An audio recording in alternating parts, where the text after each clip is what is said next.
Alchemists. I am Hannah. This is Will. He can speak for himself. We are the Fitness Alchemists, and we're bringing you another Kinstretch class live and direct to wherever you are sheltering in place right now. We're going to focus on upper body today, the upper portion of the spine, and all the components of the shoulders for some juiciness. There will be a little bit of kneeling, so if you need an extra bit of padding for your knees, you can do that. Alternatively, anything we're doing kneeling, you can keep doing standing, and we'll call out those options as you go. Otherwise, you don't need any props, just a little bit of space in which to be able to extend your arms. We're going to begin with scapular CARs. I'm going to have Will face away from the camera so you can observe a little bit of scapular movement. Together, let's bring our arms up to collarbone height with the hands slightly wider than the shoulders. Deep breath in and create a good abdominal brace, and then start to glide the shoulder blades in towards the spine.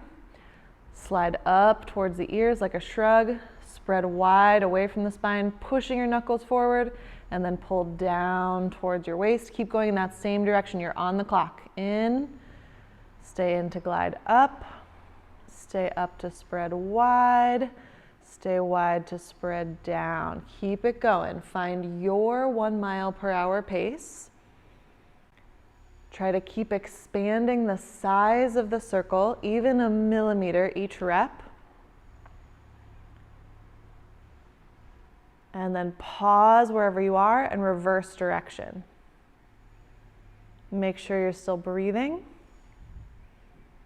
And check in that you still have a good amount of tension through your midsection so that you're not allowing your spine to arch and round and fake a little bit more scapular movement. We want to really train just what the shoulder blades can do on a still stable rib cage. Nice job. Keep going for 5, 4, 3, 2, 1. Excellent. Let that go. We're going to go to our Gleno-Humeral or shoulder CARs next. So I'll have Will turn back around to face you. We're going to start with one arm, which will have a palm forward, and then the other hand you're going to place on your rib cage so that you can again monitor to make sure your spine isn't contributing to your shoulder movement. For this first rep, I want you to just do fairly gentle. So as you begin your motion, you're just checking to see how your shoulder is feeling today, cutting across the body, coming up towards the ear. When you run out of range there, finding some internal rotation such that that bicep twists away from the face, and then exploring the idea of reaching behind you. Keep winding up more internal rotation all the way down to the back pocket, and then rewind. Reach straight back. Notice any sounds that might be popping up for you. Coming across as you cut past that ear, try to wind up external rotation or palm up and cut across the body. Good. For your second rep, imagine the air just got denser. So now you're doing the same range of motion, but you're carving through jello, which means you're going to work a little bit harder, spend a little bit more muscular energy, and maybe start to feel more of the muscle tissue that are pulling you into each position of the shoulder. There are definitely parts of this movement where gravity can kind of assist you. We want to pretend that that doesn't exist. You're submerged in jello. You've got to carve your way, push your way in each and every direction. Beautiful. Finishing up that second rep. Third rep, you're going to imagine the air just got even denser, the consistency of wet cement. You can make a nice strong fist to put more muscular energy into your arm. Warming up that range, warming up all those tissues in the shoulder. Breathing, making sure your t-shirt logo is still facing straight ahead. You'll often try to rotate to look at that moving arm. Good. As you're finishing up, make sure you've still got a good amount of tension in the body. You should feel like a standing plank. When you get back around from that rep, go ahead and relax for a second. And then we'll start back over on the other side. So again, starting low tension, dial everything down, and just take a nice, gentle, first thing in the morning exploratory rep. Finding that first shoulder CAR. Or maybe it's not your first, maybe you already did your morning CARs today. But part of why we wanted to do this graduating intensities drill with you today is to remind you that CARs can happen at different intensity levels.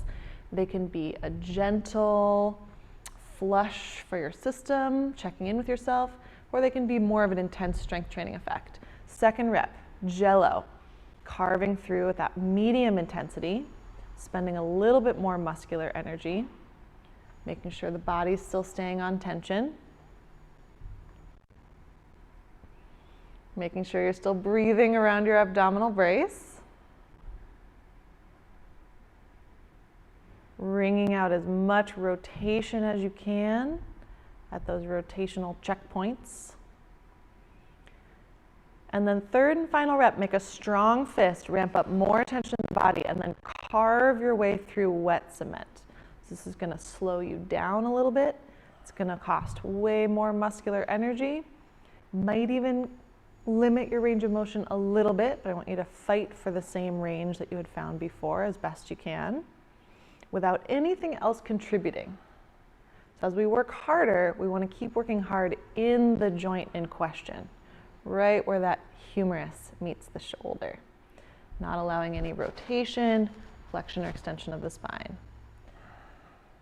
Beautiful. Okay, so then we're gonna take a wide stance. We're gonna focus on the upper portion of the spine, the thoracic spine, so think about belly button up. Everything else we wanna think is made into a strong statue plank. You're gonna help yourself out by engaging your legs, so squeeze your quads, squeeze your glutes, and pinch the floor. If you feel like you can't do any of those things, your stance is a little too wide and you want to bring your feet in a little bit. From here, you're going to give yourself a gentle hug to get your arms out of the way. And again, brace, think everything from the belly button down is strong, muscly statue. Above that point, you're going to start to create movement, tucking your chin to your chest and peeling your spine down, moving through those upper vertebra segments, trying to get a little contribution from each one.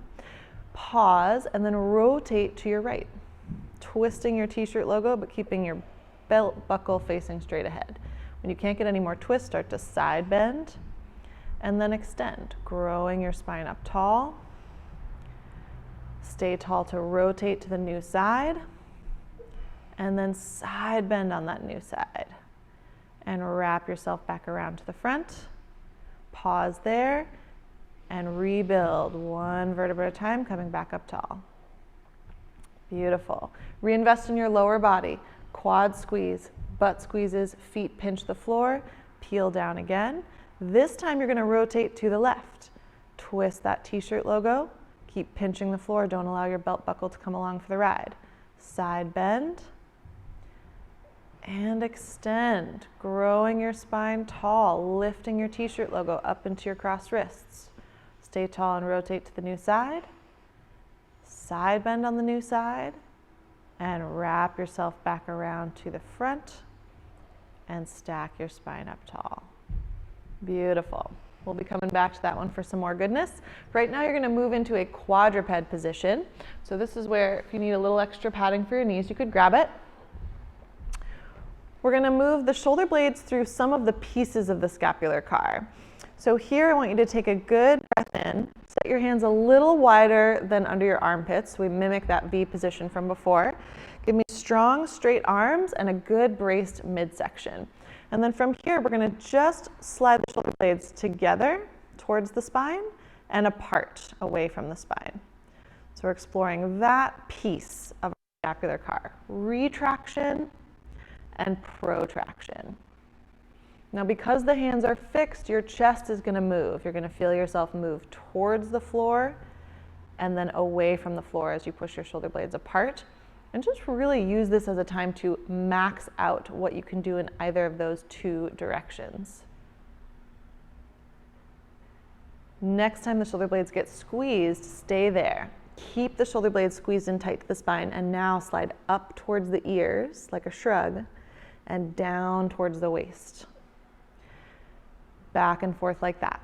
Keeping the shoulder blades tight to the spine as best you can and just exploring how much up in the direction of my ears do I have, how much down in the direction of my waist do I have. Technically called elevation and depression. One more here, up and down. Good. Last but not least, you're going to press your shoulder blades wide, so really push the floor away, find that maximal protraction. And then you're going to, again, explore sliding up and down. as much as you can without slipping into retraction. So really commit to pushing the floor away and then exploring what is my ability to slide my shoulder blades up towards my ears, down towards my waist. It'll be smaller than the last one we did for most folks. Last 3, 2, and 1. Good. We're going to come back for another set of that thoracic CAR, the upper back movement. This time, optional add-on, you can come into a half kneeling position. Again, if this is not gravy for your knees, you can go back to that wide stance from before. This is going to challenge our stability a little bit more. So here, I'm going to ask you to pretend we superglued your front foot and your back knee to the ground and pinch the floor. So you ramp up some tension through your lower body. And then again, you can bring your arms into that nice cross. Everything from your belly button down stays still strong, muscly. And then you start to peel your upper back, that bit of your spine in between your shoulder blades. Can you get a little more articulation there? And then rotate towards your front leg. If you're standing, just pick a side. Side bend on the front leg side. And extend, growing your spine as tall as you can, lifting your chest into your crossed wrists. Rotate to the down leg side. Side bend on the down leg side. And wrap yourself around to the front. Stack yourself up tall. We're going to go one more time. This time, pinch the floor. Anywhere you feel unstable, I want to invite you to take a pause and an extra breath to reinvest in your lower body stillness as you're moving through. Peel. I'll still call out those cardinal directions. Rotate, but don't feel like you have to do the thing as I say it. Find your own pace. Side bend. Extend. Anywhere you need a pause to reinvest in your stability, take it, rotate. Nice, side bend. Wrap it around. When you're done with that rep, go ahead and switch so that your other leg is forward. And then switch which arm is crossed on top, which will feel real funky. Make sure you've got a little space between your back knee and your foot. So you're not on a tightrope, but you're rather on train tracks. And then reinvest in that lower body stability. Super glue front foot, bottom knee, and back toes. If it feels comfortable to tuck them under. Pinch the floor between those points and start to peel yourself down. When you can't get any rounder in your upper back, rotate towards your front leg. When you can't wring out any more twist, side bend on the front leg side. And then extend. Lifting up that t-shirt logo, trying to get a little arch in the upper back. Rotate to the down leg side. Side bend on the down leg side. Wrap yourself back around to the front.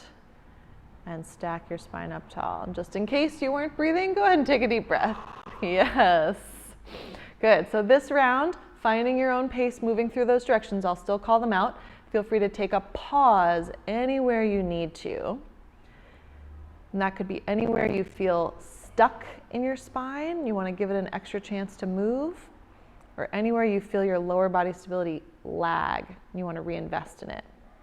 Round, rotate, side bend, extend, rotate, breathing as you need, side bend,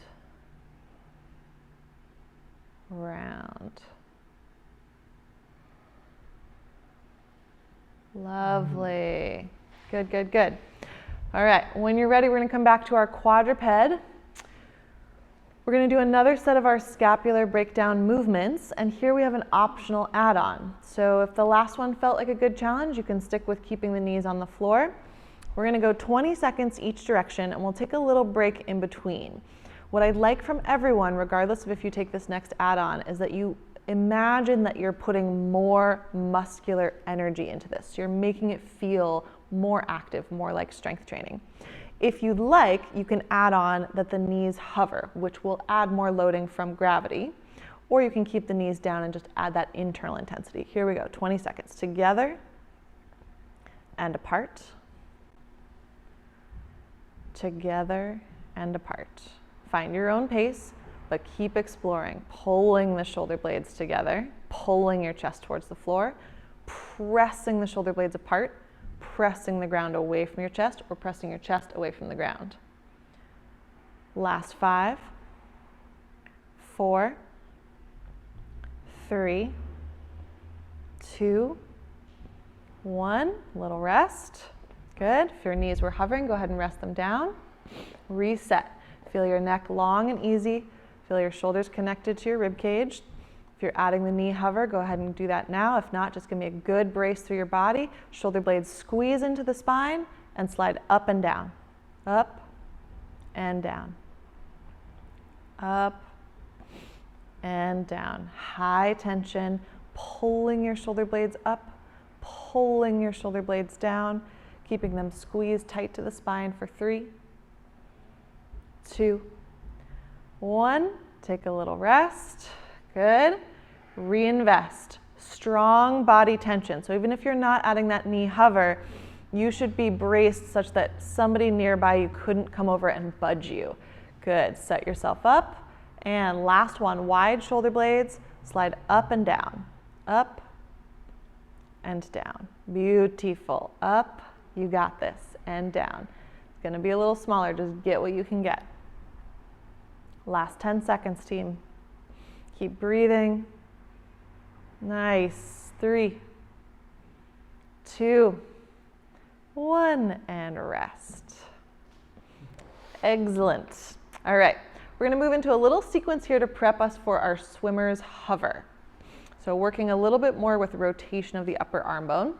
For the first side of it, I'm going to have Will actually face away from camera again. I'll maybe do this arm. So you're going to place one hand behind your back. And here's a place where you could be standing if you know you're not good to be on your knees for a very long time.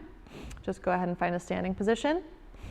From here, we want to create a little rotational force against the back. So the hand will press into the back as though you were trying to rotate out of that position, a little internal rotation bias. And then we're going to again explore what the scapula can do in relation to this position of the humerus. So you're going to slide your shoulder blade up towards the ear, any amount that's pinch and pain free, and then down towards your waist. Keep going, you're on the clock for this one. As you explore this motion, see if you can keep even amount of pressure of that rotational force into your back. For most of us, if we're new to this, the pressure will flag. You won't feel like you can keep it consistent through your full motion. So you're just going to do your best and know that that will come with time and practice.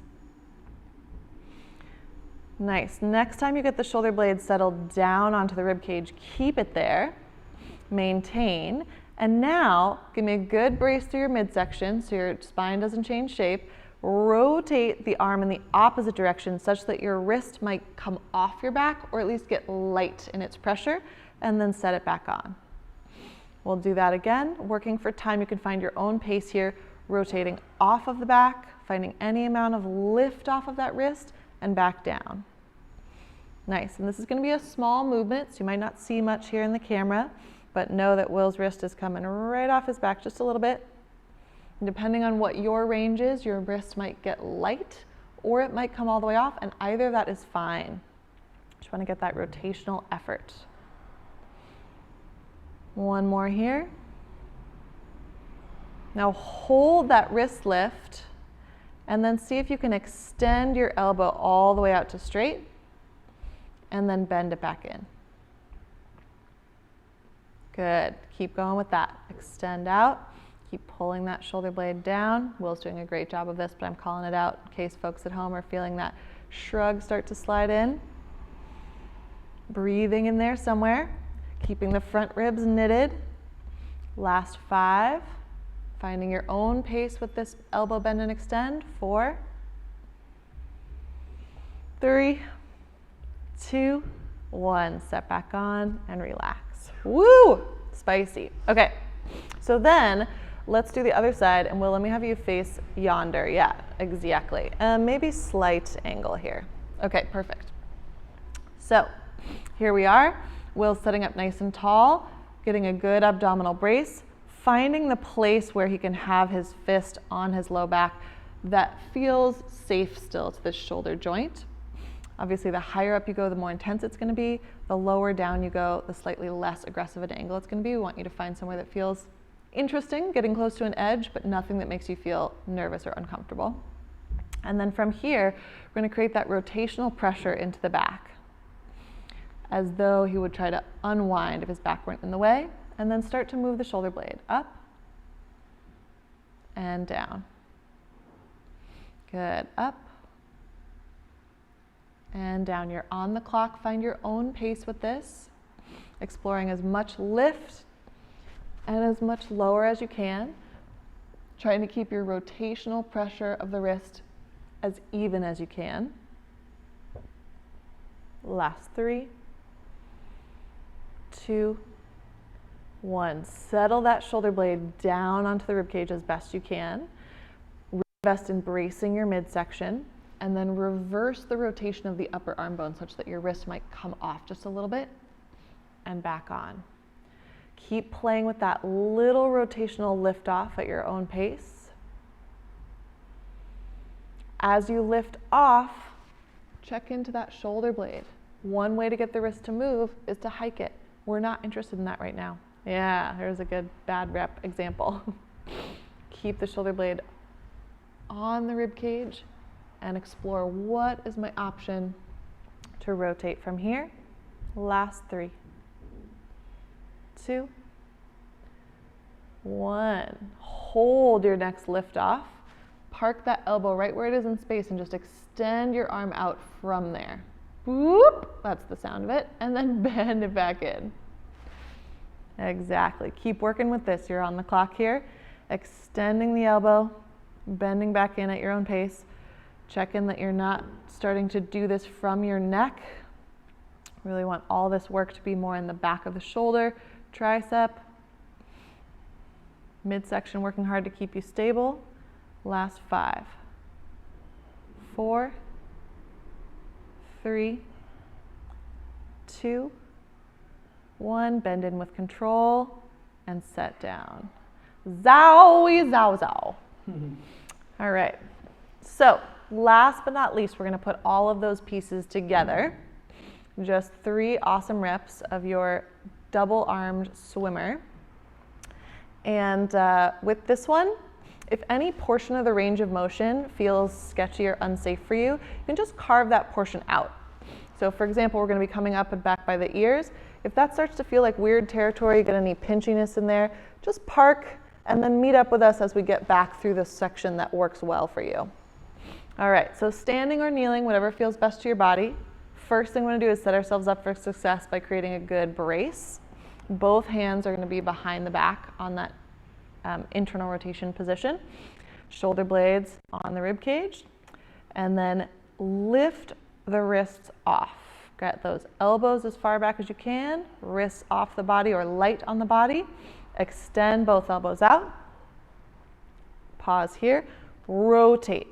Start to find external rotation, thumbs winding out, pinkies winding in as much as you can get, and then start swimming up to a T shape. Good. Coming through the T shape, continuing to wind up rotation as you come up towards a Y shape. Trying to keep the arms behind the ears if possible, and then bend at the elbows, bringing your pinkies down, maybe to the back of the head, maybe to the back of the neck, maybe to the back of the back, depending on how much range you have. Rewind from there, extend out. Elbows fully straight, then rotate. Chest is open, ribs are knitted closed. Start swimming down by your sides. Getting the arms as close to the body and as far behind you as you can before you bend and set down. Good. Regroup.